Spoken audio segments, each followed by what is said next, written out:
Archive chat. তো এখান থেকে এটা অন করে নিলে কি উপকৃত হবে না হবে, অথচ এটা অফ করে নিলে কি উপকৃত হবে না হবে, এই ভিডিওর মাধ্যমে সম্পূর্ণ পেয়ে যাবেন।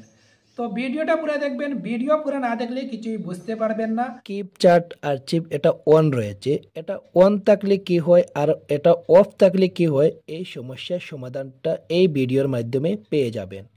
এটা যদি অন রাখেন তাহলে কি হবে, এটা যদি অন রাখেন, কারো হোয়াটসঅ্যাপের চ্যাটিং লুকিয়ে রাখেন, আপনার বয়ফ্রেন্ডের হোক বা গার্লফ্রেন্ডের হোক, এটা যেন লুকিয়ে রাখেন, এই আর্চিভটা উপরে থাকে, এটা যদি অন রাখেন। আর যদি এটা অফ থাকে তাহলে আর্চিভটা একদম চ্যাটিংয়ের নিচে চলে আসবে। এটাই হচ্ছে এই অপশনটা অন অফের মূল কারণ। তো এই অপশনটা কিভাবে পেতে হয়, এখান থেকে ব্যাক করে নেবেন, ব্যাক করে নিয়ে হোয়াটসঅ্যাপে ক্লিক করবেন, হোয়াটসঅ্যাপে ক্লিক করে থ্রি ডটে ক্লিক করবেন, সেটিংসে ক্লিক করবেন, চ্যাটে ক্লিক করবেন। এখান থেকে একটু একটু করে নিচের দিকে যাবেন, এখানেই পেয়ে যাবেন। এটা অন করতে পারবেন, আবার চাইলে অফ করতেও পারবেন। তো আমি এখন দেখাচ্ছি মানে একটা চ্যাটিং লক করে রাখতে হয় কিভাবে।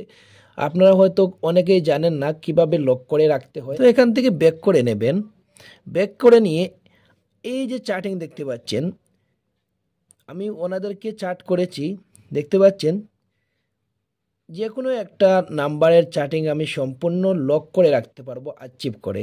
এখানে দেখতে পাচ্ছেন একটা চ্যাট আমি লক করে রেখেছি, লক চ্যাট, এটা অন্যরকম লক। আর আর্চিভ করে যে লকটা রাখা হয় এটা সাধারণভাবে যে লক। হোয়াটসঅ্যাপের চ্যাটিং ওনার হাইড করে রাখতে চান, লক করে রাখতে চান, ধরে নিলাম এই যে দেখতে পাচ্ছেন মাই এয়ারটেল নাম্বার, মানে এটা লক করে রাখবো। এটাতে প্রেস করে ধরে রাখলাম, ধরে রেখে এখানে দেখতে পাচ্ছেন একটা অপশন রয়েছে আর্চিভের অপশন, এটাতে একবার ক্লিক করবেন। ক্লিক করে নেওয়ার সাথে সাথে এখানে দেখতে পাচ্ছেন এটা আর্চিভ হয়ে গেছে। তো এই আর্চিভটা এখানে দেখতে পাচ্ছেন আর্চিভটা উপরে আছে, এর লক চ্যাট এটা নিচের লাইনে দেখতে পাচ্ছেন আর্চিভ, এটাতে ক্লিক করলে দিলাম একটা চ্যাট।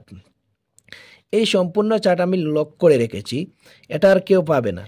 এখন যদি আমি এই আর্চিভ লাইনটা একদম নিচের লাইনে নিতে চাই, এখন যেটা করতে হবে থ্রি ডটে ক্লিক করে নিতে হবে, সেটিংসে ক্লিক করে নেবেন। এখানে দেখতে পাচ্ছেন চ্যাটে ক্লিক করবেন, এখানে দেখতে পাচ্ছেন কিপ চ্যাট আর্চিভ, এটা অফ করে নেবেন। অফ করে নিলে এই আর্চিভ যেটা সবার চ্যাটিংয়ের নিচে যাবে। এখান থেকে ব্যাক করে নিচ্ছি, ব্যাক করে এখানে দেখতেই পাচ্ছেন আর্চিভটা এখানে আর নেই, এটা কিন্তু একদম নিচে গিয়েছে, একটু একটু করে নিচের দিকে টানতে হবে। এখানে দেখতে পাচ্ছেন আছে, এটাতে ক্লিক করলে আমি যে নাম্বারটা হাইড করে রেখেছি, লক করে রেখেছি, এটা কিন্তু পেয়ে যাব।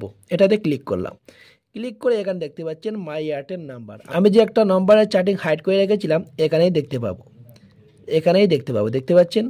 তো এখান থেকে ব্যাক করলাম, তো ব্যাক করে হোয়াটসঅ্যাপে ক্লিক করলাম, থ্রি ডটে ক্লিক করলাম, এখানে সেটিংসে ক্লিক করলাম, চ্যাটে ক্লিক করলাম, এখান থেকে নিচের দিকে এলাম, কিপ চ্যাট আর্চিভ এটা অফ রয়েছে, এটা যদি অন করে নেন তাহলে আর্চিভটা উপরের লাইনে নিচের লাইনে আসবে, মানে অন্যরকম যে লকটা লাগিয়েছি এই লকের নিচের লাইনে আর্চিভটা আসবে যেটা। তো এটা যদি আপনি উপরের লাইনে নিচের লাইনে আনতে চান, এখান থেকে এটা অন করতে হবে।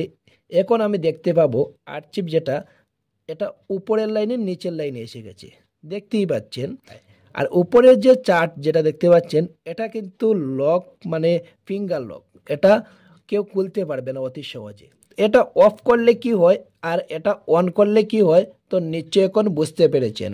তো ভিডিওটা যদি একটুও ভালো লেগে থাকে, ইউটিউবে যদি ভিডিও দেখছেন, ইউটিউব চ্যানেলটিতে যদি নতুন হয়ে থাকেন চ্যানেলটিতে সাবস্ক্রাইব করে রাখবেন। আর যদি ফেসবুকে ভিডিও দেখছেন, ফেসবুক পেজটি যদি নতুন হয়ে থাকেন ফেসবুক পেজটিতে ফলো করে রাখবেন। আর ভিডিওটা একটু শেয়ার করে অন্য ভিউয়ার্সদেরকেও দেখার সুযোগ করে দেবেন।